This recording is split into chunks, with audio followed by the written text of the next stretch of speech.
Oh, hello. Good morning, fish keepers. How are we all? Sorry. Hope everyone's good today. We've done it again. We've made it to Friday. Let's all be ridiculously happy. Let's celebrate with coffee.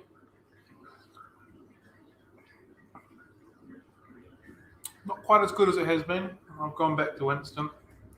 I've been on a pretty steady diet of plunger coffee for the last couple of weeks. So instant is not quite the same as what the old plunger is, but that's okay. We'll get through. It's Friday, so let's be happy. Rightio, what have we got to talk about? Written a few things in today. First and foremost, if you didn't notice, we've got a few. I am good, thank you, Taryn. How about yourself? We've got a few new fish in this week. Electric blue Jack Dempsey's by far the pick that came in. They're absolutely stunning. Some spotted climbing gouramis came in as well. We've got some Apistogramma Trifasciatas. They're very, very nice as well, settling in quite nicely. What else we get? Emerald Eye Raised Borer. They're looking pretty cool too, but yeah, definitely the Electric Blue Jack Dempsey with a pick of the bunch. They're looking really, really nice. All eating really well, so I'm really happy with them. So hopefully in a couple weeks' time they're still going just as well, and we can get some of them out and about to you guys. So they were the fish that we put in the story on Instagram and on Facebook. So people were wanting to know. And on that same sort of note, we've released a few more fish available for sale at the moment. We've released the dwarf chain loaches, stir-by corridoras, flame tetras, pristellas, and the cockatoides. How is it already Friday? I know, right? The week just flies by, my friend. The cockatoides won't be available on the website yet because I haven't got the profile written up just yet. But everything else will be up and ready to go. Actually, everything else is up and ready to go. We've got pretty good numbers of dwarf chain loaches, the stir-bys, the pristellas, and the flame tetras, so that's pretty cool. The flame tetras are incredibly stable. We got 50 in, and we've still got 50, and they're fattening up and looking pretty good. And some of the yo-yo loaches, which I don't think I just spoke about, but they're also available as well. They started relatively small, but in a couple of weeks' time, they've already begun to chunk up a bit, so they're looking pretty good. Good morning, Jackie, Leanne. Yes, James, it is definitely Friday, and hello, Stacey. I hope everybody is well and everybody is happy that it is Friday. So those yo-yos are looking really, really nice. They're also available as well. So there's another half a dozen or so species available on the website. They'll be on Trade Me as well, probably now. So that's pretty cool. The clown launches were meant to be released as of today, but they've taken a bit of a turn for the worse. There's 3 or 4 of them that are really not liking life at the moment, so we're just going to hold them back and try and work out what's going on. They came in looking really nice, and they were sort of huddled right towards the back for the best part, but since then I've had a far closer look on them, and there's a couple of thinner ones in there, and they're not really enjoying life, so we'll just work through that, and it'll happen when it happens. So unfortunately, no clown loaches for the time being. Cross these off now. Right, on the whole thing of shipping fish, these poly boxes that we're shipping fish in, 100% recyclable. So according to the box that I got them in there, 90-something% fresh air, and the rest of them is polystyrene. And they do say on the box that I got the boxes in that they are recyclable. So I don't believe you can recycle them on your curbside recycling type of thing, but you can take them to a few places around the country and take them basically to polystyrene recycling places and get rid of them that way, so they don't have to go into landfill, which is fantastic. I believe they pull them all apart and reuse them again. So they come from Hope Molded Polystyrene, which is down here in Nelson. So if you jump on their website, you can actually see all the places that you can recycle them. There's quite a few different places around the countryside that you can do that, so that's fantastic news as well. If you are getting fish from us, if you can't reuse the polystyrene boxes, they can be recycled. It'll be the same for the frozen food boxes as well. You can recycle them, no dramas whatsoever, so I think that's a positive thing. I don't know if all polystyrene boxes can be done like that, but I definitely know these ones can be. Like I said, this is on the supplier's website as well as on the packaging that I got it in, so that's happy days. Fish Wars is in full flying mode right now. There's been a few good battles over the last few days.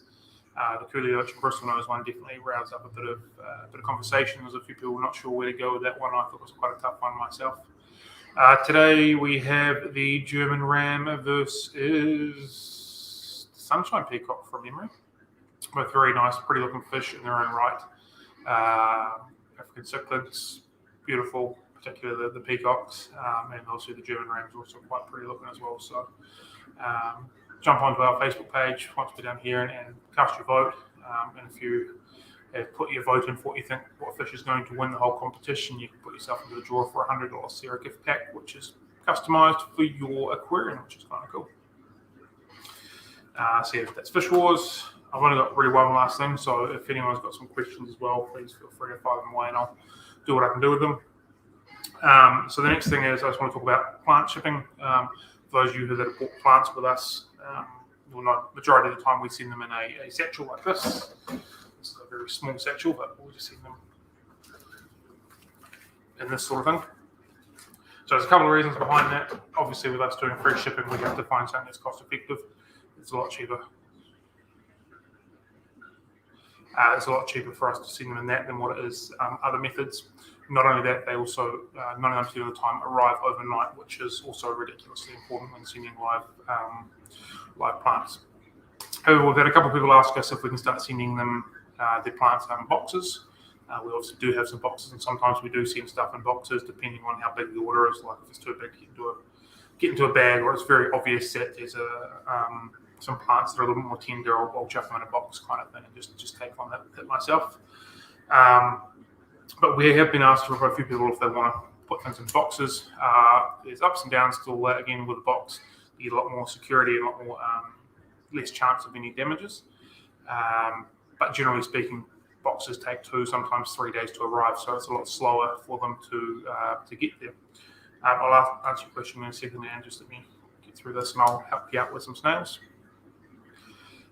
So there's ups and downs to the satchels and the boxes. I'm quite happy to continue to chuck them in satchels for everybody and absorb that shipping cost on that. I've got no dramas there.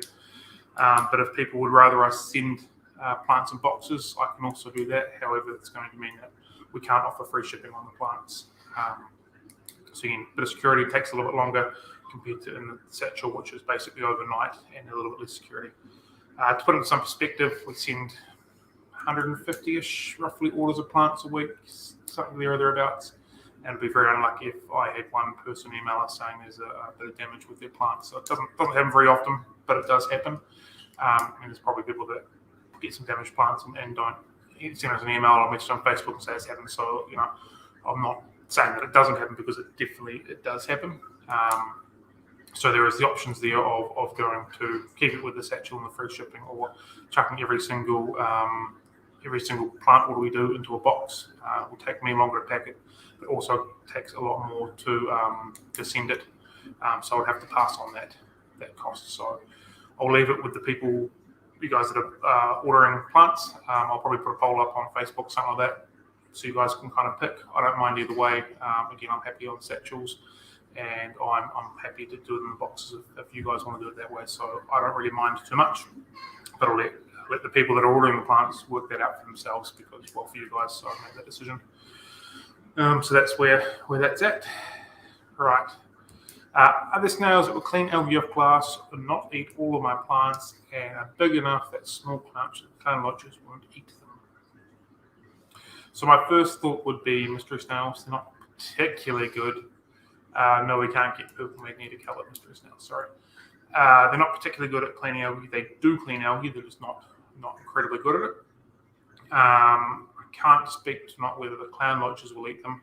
I've got mystery snails in with my dwarf chain loaches, and they don't touch them. They've even spawned in there, and there's been a couple of snails sort of come up through, and it's been okay. However, the majority of the smaller snails do get eaten for the dwarf chain loaches.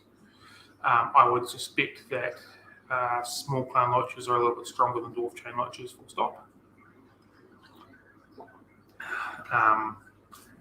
So they may end up hitting the mystery snails. I haven't personally tried mystery snails with clown loaches, so I'm not 100% sure on that. But my first thought would be mystery snails, because they won't eat your plants, and they do an okay job, not an amazing job at eating algae.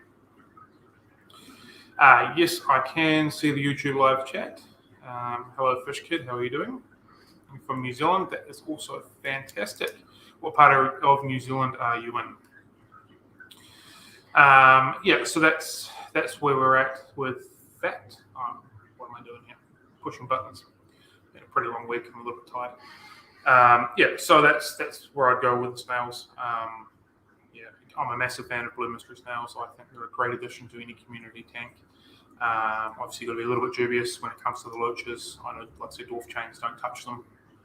But yeah, I'm a huge fan of the blue mystery snails in particular. Not as much as the brown ones.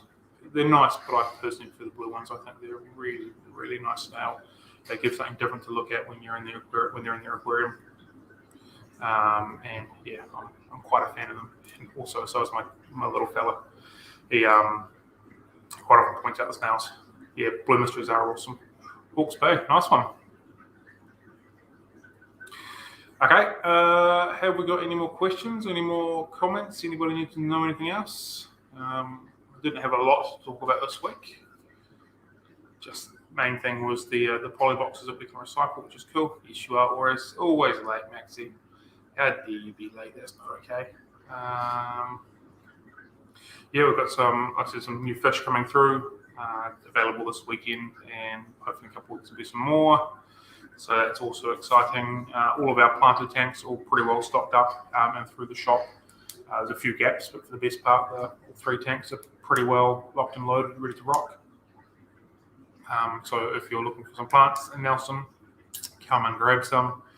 Here from 10 to 4:30 today, tomorrow, and on Sunday.